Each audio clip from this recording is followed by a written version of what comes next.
Estamos conversando con el doctor Raúl Herrera, especialista en biología molecular vegetal del Instituto de Biología de nuestra universidad. Raúl, en la primera etapa de nuestra conversación, tú nos hablabas de factores de transcripción, que tienen que ver, por cierto, con DNA, pero no es el DNA. ¿Qué participación tienen en los factores de transcripción? Los factores de transcripción son proteínas que interactúan con el ADN y lo que hacen es modular, regular la expresión de estos genes. De tal manera que... Es decir, que la transcripción es más rápida o más lenta. Que la transcripción es más rápida, que la transcripción es más lenta, que la transcripción no ocurre. Ya. Y eso es porque estos elementos, estas proteínas pequeñas, interactúan, reconocen segmentos dentro del ADN en una región que nosotros llamamos región promotora. Y de esa manera promueven esta modulación de expresión génica. Ya. Y a propósito de que estamos en lo vegetal y en lo molecular vegetal, ¿cuánto se pueden manipular los genes vegetales? ¿Le hace para aumentar una resistencia al frío o para que el vegetal o árbol en general pueda crecer más rápido, más resistente a la sal, etcétera?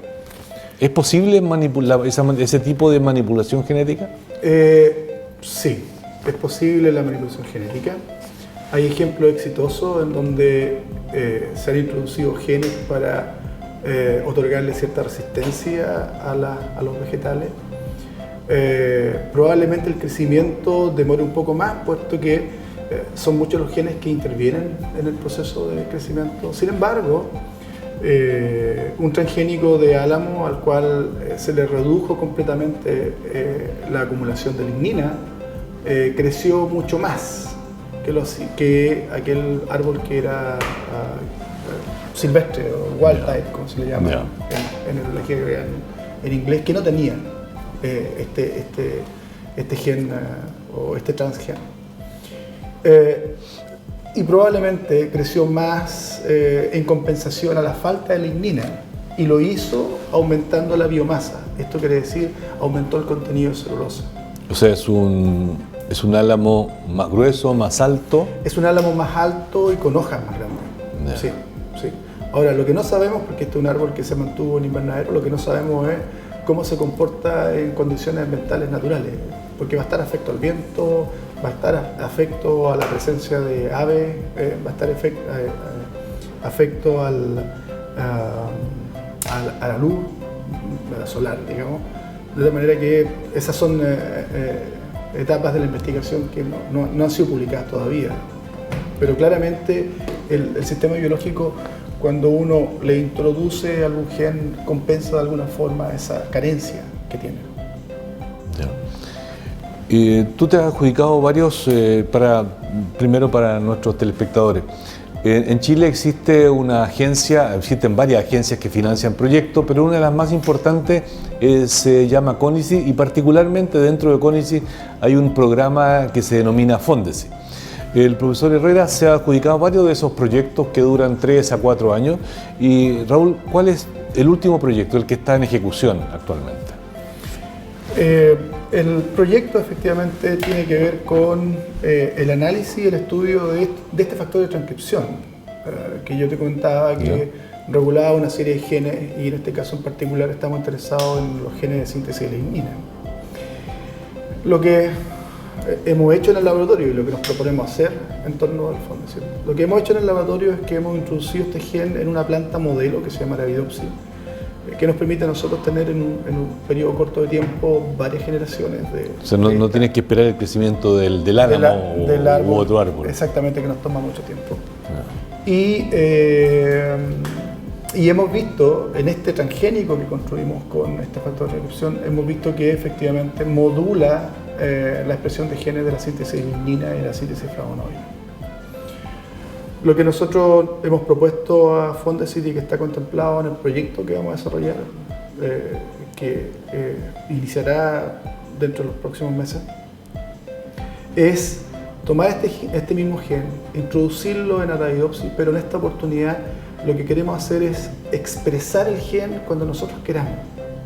La diferencia con el experimento anterior fue que nosotros introdujimos el gen y lo expresamos en todo momento. Por tanto, este factor de transcripción está expresado desde la semilla hasta cuando la planta alcanza su estado adulto. Es cierto, modificamos la síntesis de lignina, pero esa es una condición muy extrema para la célula, que este gen esté expresado en todo momento. Disculpa, ¿la lignina qué tipo de estructura, qué tipo de molécula es? La lignina es un compuesto cíclico que deriva de la fenilalanina, que es un aminoácido aromático, y del cual hay esencialmente 3 monómeros, guayacilo, ciringuilo, que son los más importantes en el mundo forestal. Ahora, la problemática de la lignina es que se exporta desde la célula y fuera de la célula, estamos hablando en la zona de la madera, ella entra a polimerizar, forma complejos con los otros monómeros y estos complejos son aleatorios. Entonces, aquí tenemos un problema en el mundo forestal, particularmente en la papelera, puesto que remover esa lignina es costoso, se utiliza ácido, entre otras cosas, por la complejidad de la estructura del polímero.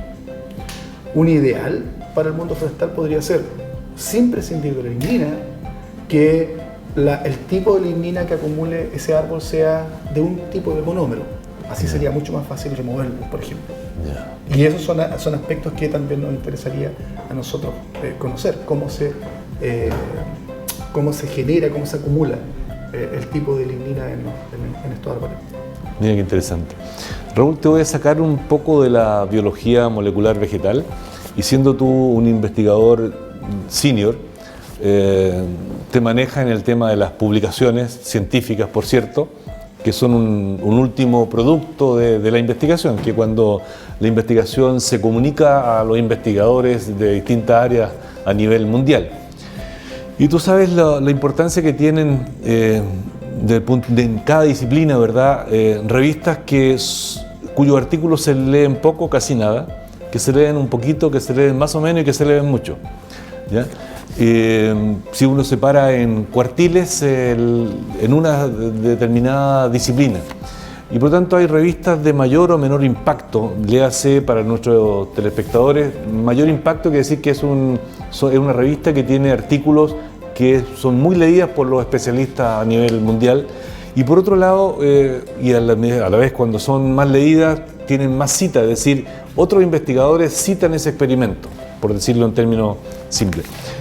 ¿Cuál sería, a tu juicio, o qué recomendarías tú a investigadores que están iniciándose, cómo acceder a revistas de mayor impacto y cómo aumentar el número de las citas de lo que ellos publican? Algunas ideas. Y primero que todo, lo que uno publica es la historia de lo que ha ocurrido en el laboratorio. De tal manera que lo primero que hay que construir es una buena historia. Una vez que tenemos la historia, uno puede identificar el journal al cual envía ese artículo. Ahora, el ir a una revista de mayor impacto va a depender de lo que ha ocurrido en el laboratorio. Y lamentablemente lo que ha ocurrido en el laboratorio es un reflejo también de la cantidad de recursos que se ha dispuesto para hacer investigación. Artículos de alta calidad en journal de alto impacto son algunos buenos millones de pesos en términos de la investigación. Y esto estamos hablando de reactivos, no necesariamente del personal que participa de esta investigación. Entonces, lo primero es que hay una correlación directa entre la cantidad de recursos del cual yo dispongo para poder hacer una buena historia científica. En investigación científica, biológica, química, ¿cuán importante es tener buenos equipamientos de laboratorio y cantidad suficiente de recursos para comprar los reactivos adecuados? Yo diría que es relativa la posición. Probablemente exista más de alguna persona que crea que debe disponer en su laboratorio de equipamiento de alta tecnología. Yo soy de aquellos investigadores que les gusta hacer alianzas estratégicas. Y esto va conectado con la segunda pregunta que hiciste. En términos de que yo no pretendo tener todas las técnicas en mi laboratorio, pero si yo reconozco que un colega mío tiene una técnica en su laboratorio y puede complementar la investigación que yo estoy haciendo, pues bien, envío al estudiante doctoral, al estudiante de pregrado o al postdoc a ese laboratorio a realizar esa técnica. Y luego vamos a concretar, dada la historia, vamos a concretar un buen artículo. Y esto va a ser un artículo conjunto entre dos entidades de investigación.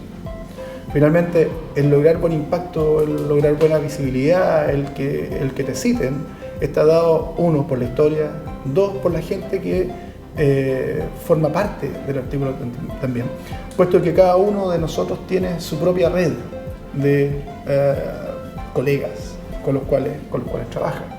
Entonces, alcanzamos impacto por la historia, alcanzamos impacto por el número de interacciones que nosotros logramos hacer, alcanzamos impacto por la visibilidad. Hoy día en el sistema de Internet podemos encontrar información a tiempo real.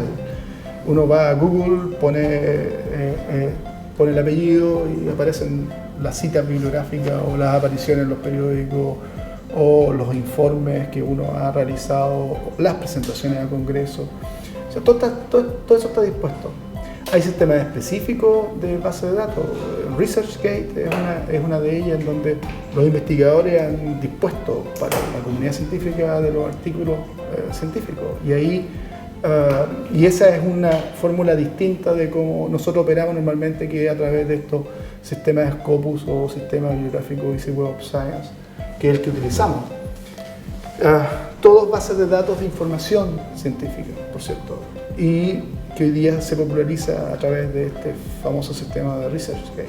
Claro. Bueno, Raúl, hemos conversado un largo rato en tu laboratorio y no será la última vez, por cierto. Te agradecemos el que nos hayas recibido en tu laboratorio y te deseamos el éxito que te merece en el proyecto que está en ejecución. Okay. Gracias, nos estamos viendo luego. Un placer. Gracias. La biología molecular es parte de las ciencias biológicas desde el punto de vista metodológico que escudriña el ADN, el elemento central, el core de una célula, tanto animal, le hace humana o no, como vegetal. En el caso particular del doctor Raúl Herrera, trabaja con células vegetales y sus investigaciones apuntan a lograr una mayor productividad, mejor calidad de los productos biológicos que él está investigando. Estimados telespectadores, gracias por acompañarnos en este nuevo capítulo de Más Conocimiento de Campus TV, la televisión digital de la región del Maule. Les invitamos a un próximo capítulo y nos vemos pronto. Hasta luego.